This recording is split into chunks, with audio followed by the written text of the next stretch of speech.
Ahora, hoy tengo un tema especial. En Primera de Juan, capítulo 4, versículo 18, dice: en el amor no hay ¿qué? Temor, sino que el perfecto amor echa fuera el temor, porque el temor lleva en sí castigo, de donde el que teme no ha sido perfeccionado en el amor. Amén. Vamos a orar. Padre, te damos gracias por este tiempo que nos das. Te pedimos, Espíritu Santo, que nos hables a nuestro corazón a través de tu palabra. Enséñanos, Señor, tu voluntad, que podamos no solamente oírla, sino entenderla y ser hacedores de tu palabra. Te lo pedimos, Señor, en el nombre poderoso de Cristo Jesús. Amén y amén. Hoy quiero tratar este tema, le he puesto como título: el destructor de nuevos comienzos. Pura película. El destructor de nuevos comienzos. Cuando hablamos de nuevos comienzos, les explicaba la primera vez, estamos hablando de nuevos capítulos que a veces queremos escribir en áreas de nuestra vida, nuevas etapas. Porque cuando una persona quiere y sueña y quiere algo más, siempre está hablando de nuevos comienzos. La persona que no habla de nuevos comienzos, nuevas etapas, es una persona que se conformó con lo que tiene o con lo que es. Pero dentro de estas características que hemos venido hablando en este tiempo, de esos nuevos comienzos, ¿cómo empiezo un nuevo comienzo en ciertas áreas de mi vida? ¿Cómo hago para escribir nuevos capítulos en ciertas áreas de nuestra vida? Hay algo que usted y yo tenemos que eliminar, y es un destructor de esos sueños, de esas nuevas etapas, y es el temor. Ahora, aquí hay que hacer una diferencia en lo que es miedo y en lo que es temor. Porque aunque parecen igual, y en español, en castellano, nosotros utilizamos las dos palabras para decir lo mismo, realmente tienen dos pequeñas o una pequeña diferencia. El miedo es parte de nuestras emociones, donde son normales, como la alegría, como la tristeza, como sentirse aburrido. Ese tipo de emociones, dentro de esas emociones está el miedo, que en ese momento está bien, es parte de nuestras emociones. ¿Por qué? Porque el miedo funciona como una alerta en el ser humano. Cuando una persona tiene miedo, te evita ciertas cosas, te pone más alerta. Puede ser una herramienta de supervivencia. Usted sale, va por un lugar, empieza a sentir miedo, se siente incómodo o incómoda, se da cuenta que tiene que hacer alguna acción para eliminar ese supuesto temor o ese miedo que le da en ese momento un lugar, una cierta situación. Esos son los miedos temporales, esos son los miedos de emoción, esos son los miedos que te llevan a ti como alertas. ¿De acuerdo? Tengo miedo de esto, no significa que es un pecado. El miedo es parte de las emociones que tenemos, que Dios puso en nosotros para alertarnos en algo. Imagínese usted que se meta a algún lugar peligroso y no le sienta miedo. No, yo no tengo miedo. Y termine al otro lado, o en una bolsa, o termine usted en calzoncillos al otro lado. ¿Qué hace el miedo? El miedo te infunde algo como: espere, no siga avanzando, tome ciertas medidas que no lo hagan cruzar por ese lugar.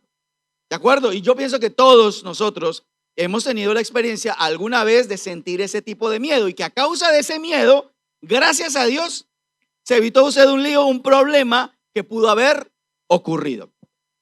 El temor es otra cosa. El temor es un miedo evolucionado. Es un miedo más profesional. Es un miedo, el temor es algo que es el freno. El temor es algo que te amarra, es algo que puede perdurar toda la vida, no es temporal, puede durar toda la vida. El temor se puede basar en algo imaginario.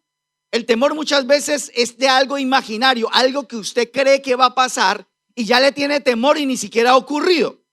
Ni siquiera ha ocurrido, sencillamente es una película que hay en nuestra mente y en nuestro corazón, y empezamos a tener temor de algo.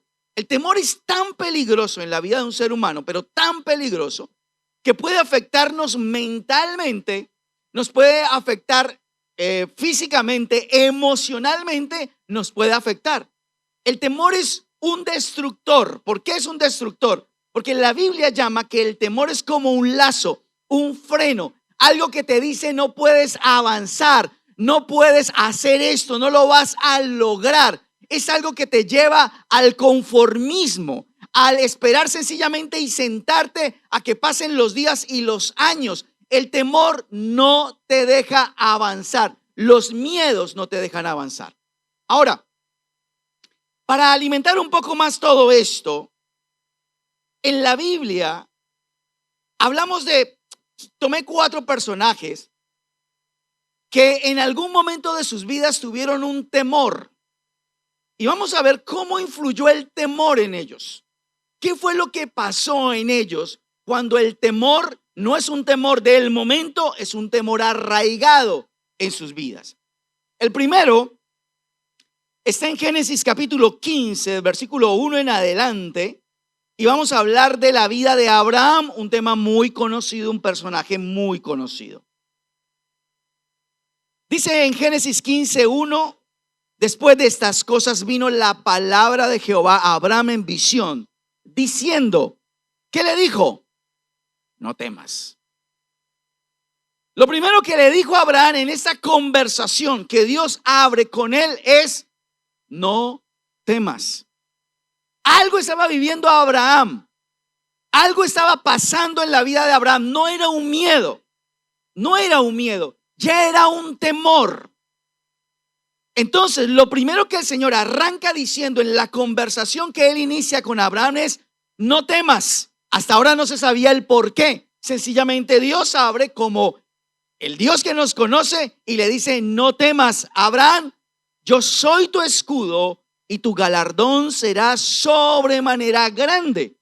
Y ahí es donde descubrimos por qué había temor en la vida de Abraham. Y respondió a Abraham, Señor Jehová, ¿qué me darás siendo así que ando sin hijo? Y el mayordomo de mi casa es ese Damaseno Eliezer. Dijo también Abraham, mira que no me has dado prole, y he aquí que será mi heredero un esclavo nacido en mi casa. Luego vino a él palabra de Jehová diciendo, no te heredará sino un hijo tuyo será el que te heredará. Y lo llevó fuera y le dijo, mira ahora los cielos y cuenta las estrellas si las puedes contar. Y le dijo, así será tu descendencia. Y creyó a Jehová y le fue contado por justicia.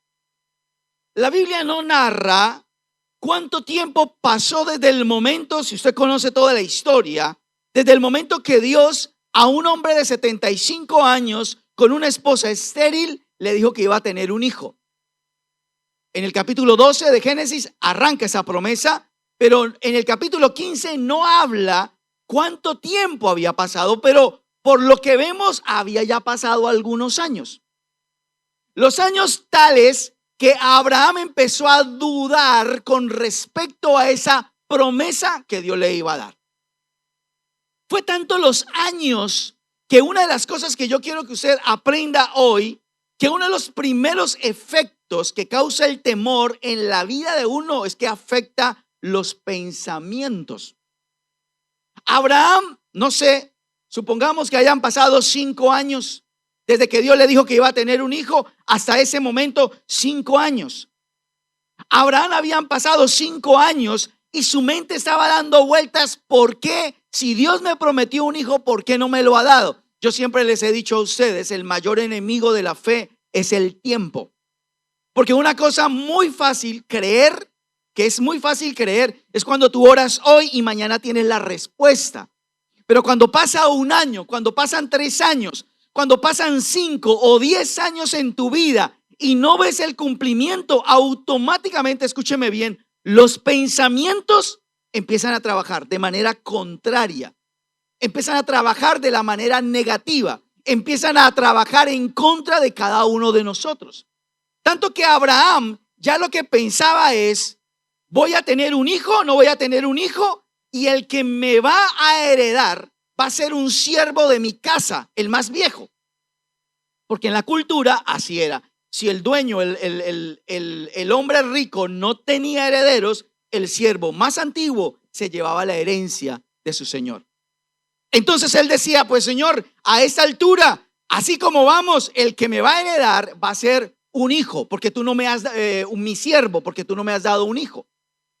Pero mira increíblemente por qué el Señor le dice no temas, porque le estaba diciendo tienes un problema, Abraham. De pronto nunca lo había hablado, porque ese es otro problema. Cuando nunca hablas de tus temores, la mente sí habla demasiado. Un temor puede llevar al suicidio. Un temor te puede llevar a ataques de pánico o de ansiedad. Un temor te puede llevar a enfermarte, a tener enfermedades crónicas. Porque las cosas que no se hablan, las emociones que no se hablan, terminan siendo como volcanes. Tarde o temprano explotan, pero explotan mal. Y pasa lo mismo con nosotros. Abraham seguramente no lo había hablado con nadie, lo había pensado y pensado y pensado. Cuando Dios se aparece, Dios lo primero que le dice es, no temas. Y a mí me encanta cómo Dios le dice, no te va a heredar un siervo, te va a heredar un hijo tuyo. O sea, vuelve Dios y se lo garantiza. Pero ¿sabe qué es lo interesante? Mire lo interesante que Dios hizo. Dice que Dios lo sacó de su tienda y dice que dijo, mira las estrellas del cielo, cuéntalas. Si las puedes contar, así será tu descendencia. Yo quiero que usted entienda, porque no está escrito y puesto como algo poético, sino tiene un orden. Capítulo 15, versículo 1, el Señor empieza hablando a Abraham y le dijo, no temas, porque Dios sabía lo que estaba pasando en la mente de Abraham. Abraham tenía un problema, sus pensamientos le estaban diciendo, y si no tienes ese hijo que Dios te prometió, haga un plan B, haga un plan B. Pero el Señor rápidamente lo que trató, escúcheme bien, fue de cambiar los pensamientos de Abraham. Entonces le dijo, ven, mira los cielos, cuenta las estrellas. Si las puedes contar, así será tu descendencia. ¿Sabe qué es lo que hizo Dios? Cambió. Trató de cambiar lo que estaba pasando acá por algo conforme a la promesa y a lo que Dios le había dado. ¿Me hago entender? Dios le dijo, no pienses esas cosas, más bien sueña, sigue soñando, sigue entendiendo. ¿Cuántos años? El Señor ni siquiera le dijo los años que iba a tardar en ese cumplimiento. ¿Cuántos años duró Abraham hasta ver a ese hijo que Dios le había prometido? 25 años. Escúcheme, 25 años. Tuvo que luchar contra su temor en sus pensamientos y el Señor le dijo, mira, sueña, cambia tus pensamientos. No te lo dejes marcar por el temor. Sigue soñando conforme a lo que yo te he dicho. Mira los cielos, cuenta las estrellas. Usted se imagina, y yo me imagino que usted ha tenido la experiencia de ir a un lugar donde no hay luz eléctrica. Usted se imagina en ese entonces donde no había luz eléctrica para nada. ¿Cómo sería una noche totalmente estrellada? Y yo sé que algunos de ustedes han tenido esa experiencia. Yo recuerdo que una vez en Colombia fuimos a un paseo al desierto con mi esposa, con mis hijos, y la noche era, uno queda como, ¿y esto de dónde salió? Y todos los días está sobre nosotros ese cielo. Pero era una noche muy estrellada. Y yo me imagino que Abraham salió y por hacer el ejercicio empezó 1, 2, 3, 4. No, esta ya la conté. Córrala para 5, 6. El Señor le dijo, si me puedes contar las estrellas, así va a ser tu descendencia. Y si no la vas a poder contar, así será tu descendencia. El siguiente paso, ¿sabe qué? Dice, y creyó Abraham al Señor. Y creyó, es decir, tomó la determinación de eliminar esos pensamientos y volver a soñar en lo que Dios le había prometido. Hay un pasaje que siempre es para toda una charla ese pasaje, pero solamente se la voy a leer. Romanos capítulo 4, versículo 21. Este fue el resumen para mí de 25 años de trabajo, de parte de cambiar su mentalidad de Abraham. Dice, plenamente convencido de que era también poderoso para hacer todo lo que había prometido. Ese fue el fin de 25 años. Abraham estaba plenamente convencido que el Dios que le había prometido un hijo se lo iba a dar. El problema, ¿sabe qué es? Que Dios nunca le dijo de cuántos años era. Porque sería muy fácil que Dios le dijera, mira, en 20 años, en 5 años, en 2 años, te voy a dar lo que me prometí, lo que yo te prometí. Sería muy fácil creer. ¿O no?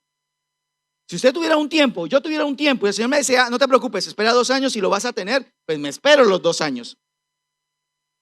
Pero cuando pasan los años, esa es la fe, pasan los años, pasan los años, pasan los años, pasan los años, pasan los años y no ver respuesta, los pensamientos de nosotros empiezan a cambiar. Y aquí los pensamientos dicen, confórmese, haga un plan B porque el tema está complicado.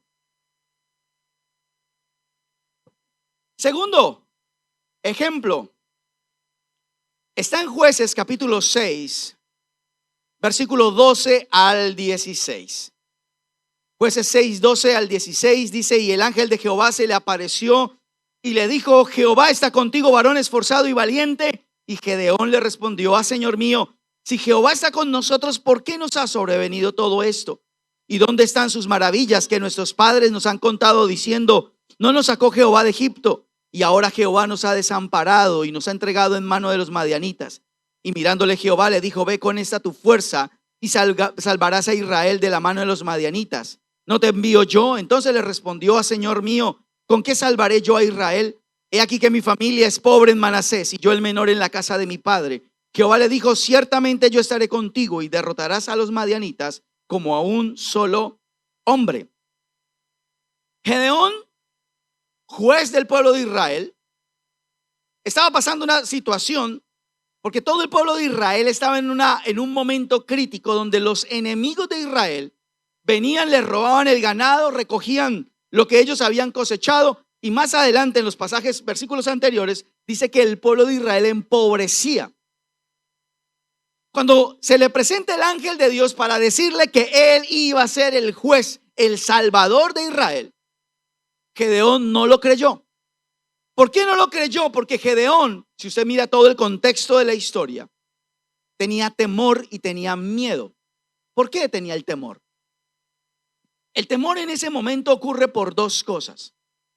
Normalmente el temor ocurre por dos cosas. Número uno, situaciones que de una u otra manera marcan nuestras vidas. Un evento que usted vivió que le causó un temor, por ejemplo. Yo recuerdo, les voy a contar un testimonio personal. Yo recuerdo que hace muchísimos años, cuando yo era joven y más bello, como calculo yo ya estaba casado, unos 25 años por ahí sería, hace 10. Y yo tenía un amigo en la iglesia. Para mí, los cristianos se morían de viejos. Ese era mi concepto. Los cristianos se mueren de viejos. ¿Por qué? Porque son cristianos. Y resulta que un día me levanté una mañana y recibí la noticia de que ese amigo que yo tenía iba viajando en avión de Bogotá a la costa y el avión se estrelló. Para mí fue muy traumático pensar que un cristiano muriera de esa forma. Y entró un temor impresionante en mi vida de ahí en adelante, por muchos años, en volar en avión. Era un trauma para mí, un trauma. O sea, yo me puedo sentarme acá con usted, seguramente alguno de ustedes podrá decir, yo lo entiendo, pastor, no por el avión, seguramente en otras cosas. Donde de pronto la gente dice, pero ¿por qué te preocupas si Dios está conmigo? Pero el temor a mí me decía, usted puede también estar en la lista. A mí en una ocasión cuando estaba viajando, de la presión que yo llevaba, empecé a sangrar por la nariz, porque había demasiada presión, muchos pensamientos volaban en mi cabeza, porque yo dije, un cristiano no se muere en un avión. Eso no puede ser. Y a mí me entró un temor y un miedo, que obviamente con los años y con el tiempo Dios tuvo que tratar. Años de oración, de ministración, me liberé del temor. Pero a esas situaciones, es que yo le digo, a veces hay situaciones en su vida que son situaciones que marcaron tanto que causaron ya un temor. Pero ¿sabe cuál es el problema? Cuando usted y yo nos conformamos, o más bien nos acomodamos, nos acostumbramos a vivir con ese temor. Situaciones familiares, situaciones emocionales, sentimentales, situaciones que pasaron que lo marcaron, y fruto de esa marca, no estoy hablando de heridas, estoy hablando de temores en su vida. Pero lo otro que había en Gedeón es que Gedeón, su miedo dañó su autoestima y dañó también su concepto de Dios. El temor lo llevó a tener baja autoestima porque él creía que no era posible que él fuera el juez de Israel, y también un mal concepto de Dios. Mire usted la historia. Gedeón tenía un muy mal concepto de Dios debido a la situación que él estaba viviendo. Sus temores lo llevaron a pensar mal de Dios. Déjeme decirle esto.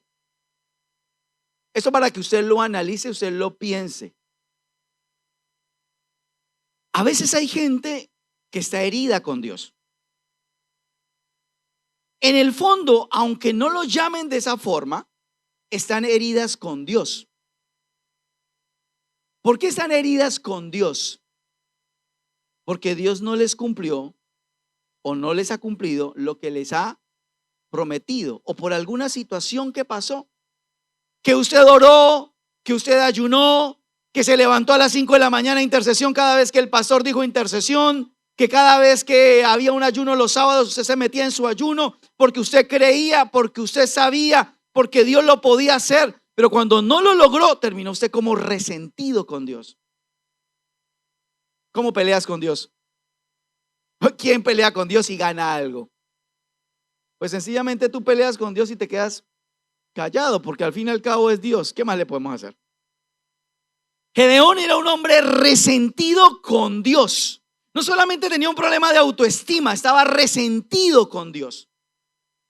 ¿Por qué, si Dios hizo tantas maravillas, por qué no nos ha respondido? ¿Por qué estamos pasando por esta situación? Y escúcheme, aunque usted no lo crea, es mucho los cristianos que están resentidos con Dios, que a veces han pedido, han orado, se han esforzado, hicieron hasta pararse de cabeza para que ese milagro sucediera, y nunca sucedió. Porque usted pensó que Dios, la otra parte de Dios es: yo hago todo esto, pero usted me tiene que hacer el favorcito.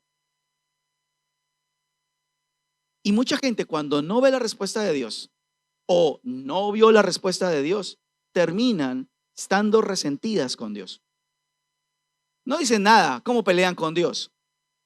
Sencillamente ya no eres lo mismo en tu relación con Dios, el mismo nivel, a nivel oración. De pronto vienes a la iglesia porque no tienes nada más que hacer un domingo, porque la mujer lo trae de las orejas.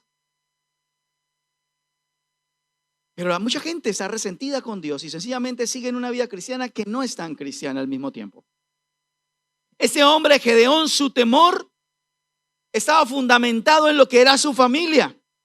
Yo no puedo porque mi familia es la más pobre de Israel y aparte soy el menor. Escúcheme, ¿cuántos temores que nosotros tenemos nos han frenado porque nuestra familia nos inculcaron ciertas cosas que no se podían? Y uno, sin querer queriendo, termina haciendo lo que sus padres nos enseñaron, o de lo que nosotros no queríamos aprender, terminamos haciéndolo. Es que mis papás siempre ha sido así, nadie nunca ha tenido un auto, nadie nunca ha tenido una casa, siempre hemos sido pobres, siempre hemos tenido entonces todo está fundamentado en la familia, como si soy lo que soy por mi familia, y eso no es cierto. Cuando la Biblia dice con Cristo, en Cristo somos nuevas criaturas, las cosas viejas pasaron, todas son hechas nuevas. Usted no puede estar echándole toda la vida la culpa en esa área que no le funciona, porque a su familia le pasaba exactamente lo mismo. Si somos realmente hijos de Dios, si realmente usted se considera hijo de Dios, debe entender que los hijos de Dios somos nuevas criaturas. Las cosas viejas pasaron todas, todas, todas son hechas nuevas. Lo tercer ejemplo, Lucas capítulo 8, versículo 41 al 42. Es un pasaje que lo hemos leído varias veces y se los he enseñado, pero me encanta sobre todo por el tema que estamos llevando hoy. Lucas 8, 41, 42 y después pasamos al 49. 8:41 dice: entonces vino un varón llamado Jairo, que era principal de la sinagoga, y postrándose a los pies de Jesús, le rogaba que entrase en su casa, porque tenía una hija única, como de 12 años, que se estaba muriendo, y mientras iba, la multitud le oprimía. Versículo 49. Estaba hablando aún cuando vino uno de casa del principal de la sinagoga, es decir, de Jairo, a decirle: tu hija ha muerto, no molestes más al maestro. Oyéndolo, Jesús le respondió: no temas, cree solamente y será salva. El freno más grande en los milagros son los temores. Porque hay muchos milagros que usted no ha podido ver en su vida. Porque muchos de esos milagros hay un tropiezo y es el temor. Ahora, yo quiero que usted entienda algo con respecto a los milagros. El mal concepto que tenemos es que Dios está obligado a conceder los milagros. Yo le oro, yo le pido y Él está obligado a hacerme el milagro. Y no es así. ¿De acuerdo? Un día yo les enseñaba a ustedes y les decía: los milagros, las respuestas de Dios dependen de la voluntad de Dios. Solamente Dios conoce una voluntad. Una persona, por ejemplo, que estaba muy enferma, un familiar muy enfermo por el cual usted oraba que Dios lo sanara y murió. Entonces viene la pregunta: ¿por qué Dios no lo sanó?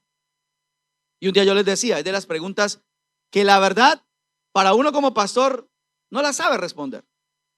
Me vienen a preguntar: pastor, pero ¿por qué el Señor se la llevó? Como si yo fuera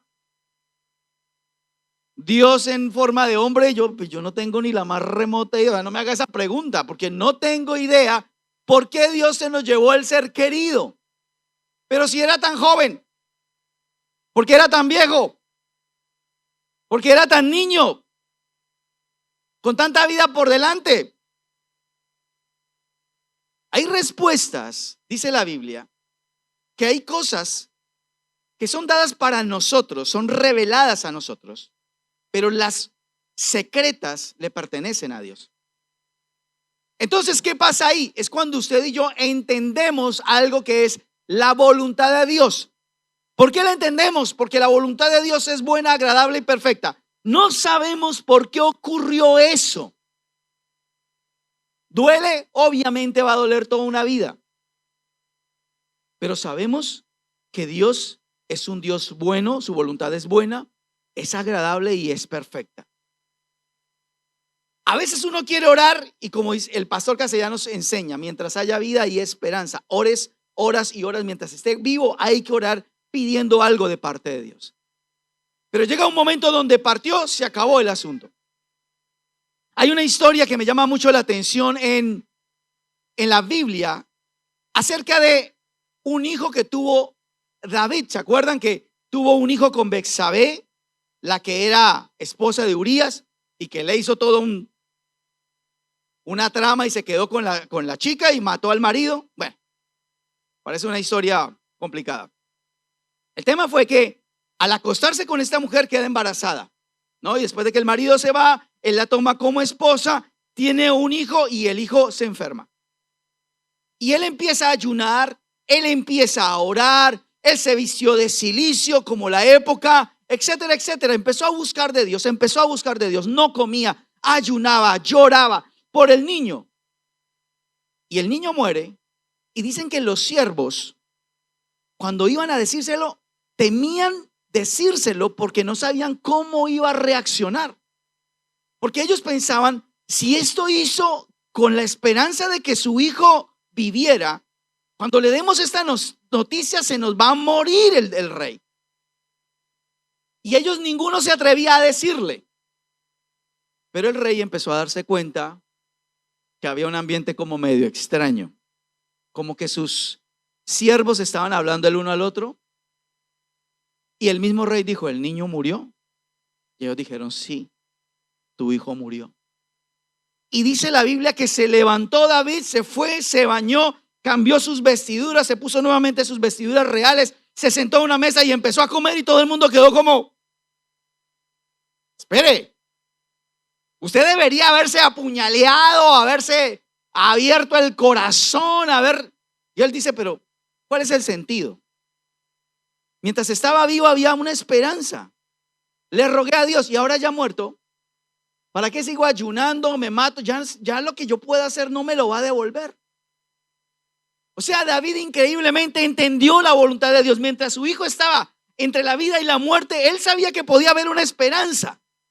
Pero Dios no le concedió el milagro. ¿Por qué? Una respuesta que no la vamos a saber. Escúcheme, querida iglesia, nunca, es una pregunta que uno hace por instinto, pero la verdad es una pregunta que ni siquiera el más de más puede decirle a usted. Pastor, ¿por qué se lo llevó el Señor? Si tenía tanta vida por delante, si le servía a Dios, no me la complique, mejor dicho. Porque si me dice era un vil pecador y yo le digo, bueno, por eso fue que se murió. Era un vil pecador y ya, solucioné el problema de pastor. Pero cuando me dicen, pero pastor, si era joven, pero si estaba entregado, si tenía células, si era líder, si diezmaba, si danzaba, si, ¿por qué se lo llevó el Señor? No, me la puso difícil, amigo. Me la puso re difícil. Pero el Señor aquí a este hombre le dice, cesa de temer, cree solamente. El temor, escúcheme bien, es el mayor freno de un milagro. Luche todo lo que usted pueda por su milagro, porque Dios es un Dios de milagros. Pero recuerde que siempre hay una voluntad. No porque Dios quiera vernos llorar ni destruidos, sino Dios siempre tiene algo, ve algo que usted y yo no podemos ver. Y aunque Dios se sentara, escúcheme bien, con usted de frente y le explicara el por qué, aún así usted no lo iba a entender. No lo íbamos a entender. Es obvio. Dios pudo haberle dicho, mira, lo que pasa es que si esta persona continuaba así de consagrada, iba a haber un momento en su vida donde se iba a apartar de mí. Yo prefiero llevármelo ahora bien y que después me lo lleve para otro lado cuando estuviera mal. Entonces usted y yo le vamos a decir, Señor, pero ¿por qué no le mandaste una persona? ¿O por qué no lo cambiaste? No, nunca la vamos a entender. Pero si nosotros conocemos a ese Dios que es bueno, que es fiel y que su amor es por encima de cualquier tipo de amor sobre este planeta, vas a entender muchas veces con dolor. Jehová dio, Jehová quitó, sea el nombre del Señor bendito. Amén. El cuarto está en Primera de Reyes, capítulo 17, versículo 10. Primera de Reyes, capítulo 17, versículo 10 en adelante. Interesante historia. Entonces él se levantó, está hablando de Elías, el profeta Elías, y se fue a Sarepta. Y cuando llegó a la puerta de la ciudad, de aquí una mujer viuda estaba allí recogiendo leña. Recuerde que el contexto de la historia es que el pueblo de Israel estaba viviendo 3 años de sequía, no había que comer, no había agua, estaban en el horno. Dice, y él la llamó y le dijo, te ruego que me traigas un poco de agua en un vaso para que beba. Y yendo ella para traérsela, él la volvió a llamar y le dijo, te ruego que me traigas también un bocado de pan en tu mano. Y ella respondió, vive Jehová tu Dios, que no tengo pan cocido, solamente un puñado de harina tengo en la tinaja y un poco de aceite en una vasija. Y ahora recogía 2 leños para entrar, prepararlo para mí, para mi hijo, para que lo comamos y que nos dejemos morir. Linda la película de la mujer. Solamente hay ya para hacer 2 arepas, hay 2 para hacer 2 tortas. Ya, la comemos con mi hijo y después, como ya no hay nada más, nos sentamos a ver quién de los 2 se muere primero. Entonces dice, Elías le dijo, no tengas temor. Otra vez, no tengas temor. ¿Qué película te estás montando, querida amiga? ¿Cómo es de terrible, destructivo? Escúcheme bien el temor. Esta mujer ya estaba planeando el suicidio colectivo. Ya se estaba imaginando cómo vamos a morir. No hay nada más que comer. La plata me alcanza para el alquiler del próximo mes y después toco en la calle. Conocí un lugarcito lindo en la calle, debajo de un puente, debajo de lindo. Ahí vamos a estar cómodos. La otra vez yo vi a un señor que estaba en la calle con un sofá, colchón, sofá. Yo dije, mira, pasa bien, cheto, en callecita, pero se la supo hacer. Y allá con su mate y cruzado de pierna en el sofá. O sea, uno lo ve y dice, ese hombre no está sufriendo. Está como para sentarme al lado y compártame mate porque usted está pasando re bien aquí. No, el tipo de verdad se veía bien. No estaba preocupado, nada, no sé, o sea, tranquilo. Ahora, el temor es tan peligroso y tan destructivo que pasa esto. Esta mujer se estaba creando la muerte. No tengo, entonces me voy a morir. No tengo, me van a sacar del donde estoy. No tengo, entonces va a pasar. Siempre estamos maquinando cosas que todavía no han llegado a existir ni a ser. ¿Sí me hago entender? Aunque la situación me esté diciendo que si sigue esto así, me va a llevar a un punto, ese punto no ha llegado todavía. Y esta mujer estaba así. Pero mire lo que dice Elías: no tengas temor, ve, haz como has dicho, pero hazme a mí primero.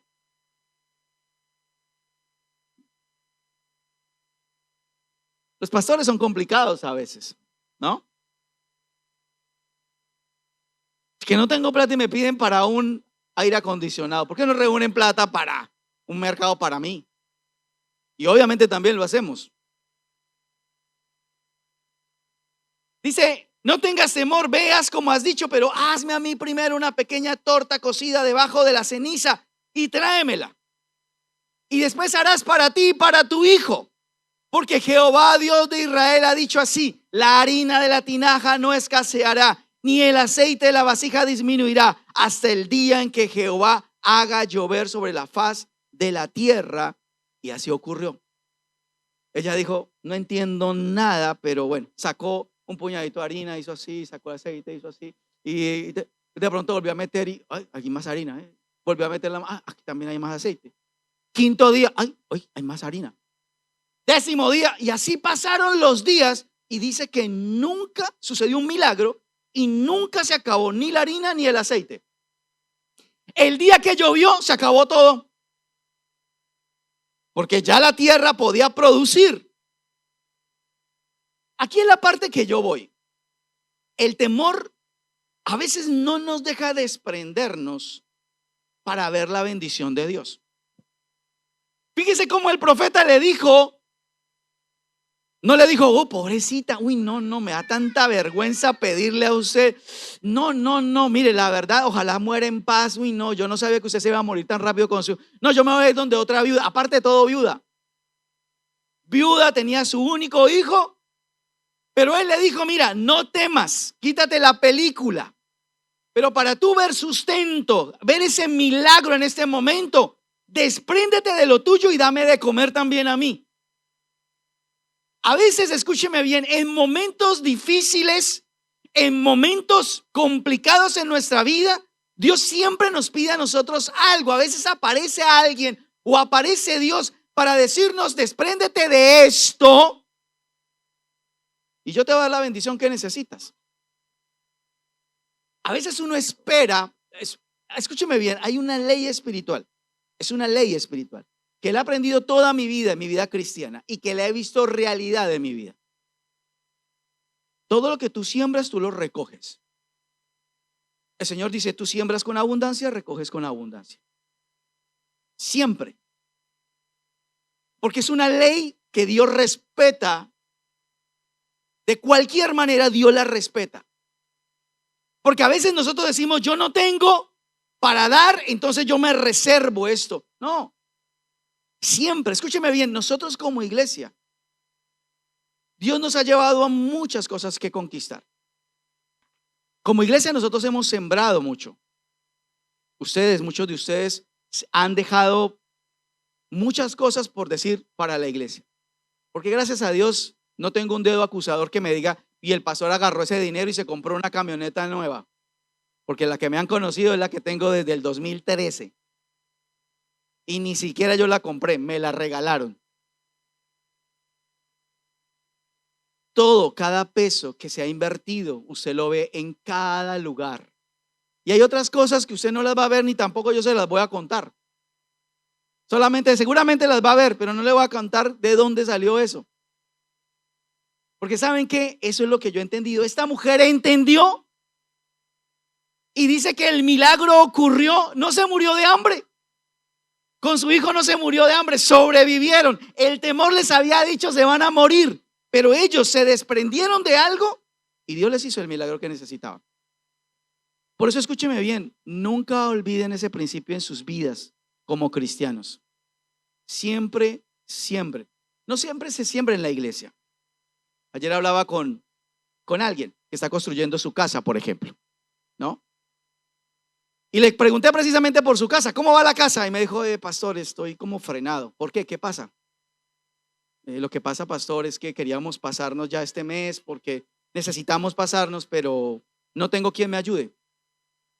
Y yo solo voy a durar como 2 meses levantando esas paredes. En cambio, si tengo 1, 2, 3 personas que me ayuden, en 3 días, 2 días ya tengo levantado todo.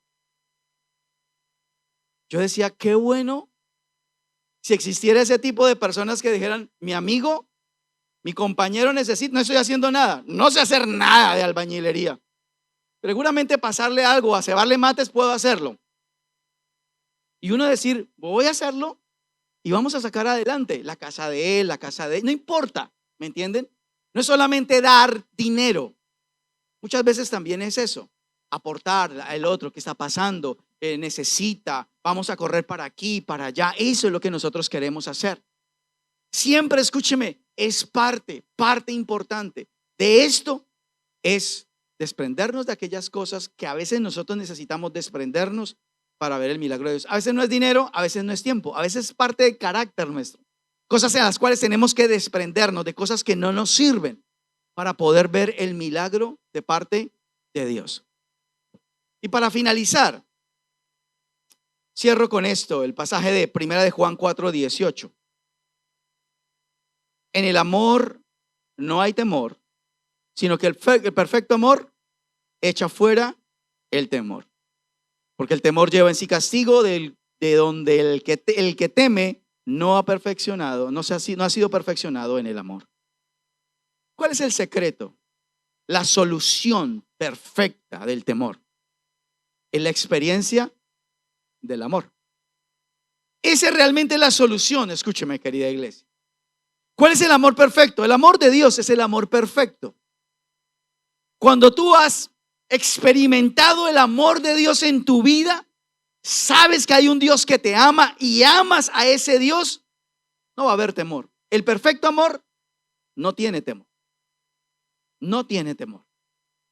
Cuando amas, cuando te sientes amado, nunca tienes temor. Jamás. Te sientes en paz, tranquilo, seguro, segura. Y Juan dijo, la manera como usted puede erradicar ese destructor es cuando tienes el amor perfecto, has experimentado el amor perfecto de Dios. Si hay temor, entonces dice, si hay temor es porque no has todavía perfeccionado ese amor. Todavía ese amor no ha sido completo en tu vida. De pronto somos de los que decimos, yo amo a Dios. Bueno, una cosa es cuando yo digo que amo y otra cosa es cuando he experimentado en mi vida ese amor. Entonces ya no hay dudas, no tienes temor. Pueden pasar los años, no tienes temor. ¿Estás seguro como Abraham, que por 25 años estuvo en esas, pero él amaba tanto a Dios y sentía y experimentaba tanto el amor de Dios en su vida, que él estaba plenamente convencido plenamente convencido de que el que le prometió eso se lo iba a dar. 25 años. Cuando Dios le dio a su hijo tenía 99 añitos, recién cumpliditos. 99 años y le dio su hijo. ¿Y se murió al año siguiente Abraham con lo viejo? No. Se murió a los 170 años. Le celebró los 15 a Isaac. Le consiguió esposa. Lo casó. Se murió. Escúcheme. Cuando usted y yo experimentamos el amor de Dios real, no el religioso, real, jamás existirá en usted la duda ni el temor. Siempre estará en paz. Siempre estará tranquilo. Porque el amor de Dios es perfecto. El amor de Dios no te va a cambiar en nada. Siempre será perfecto. Así que yo quiero que allí donde usted está se ponga en pie.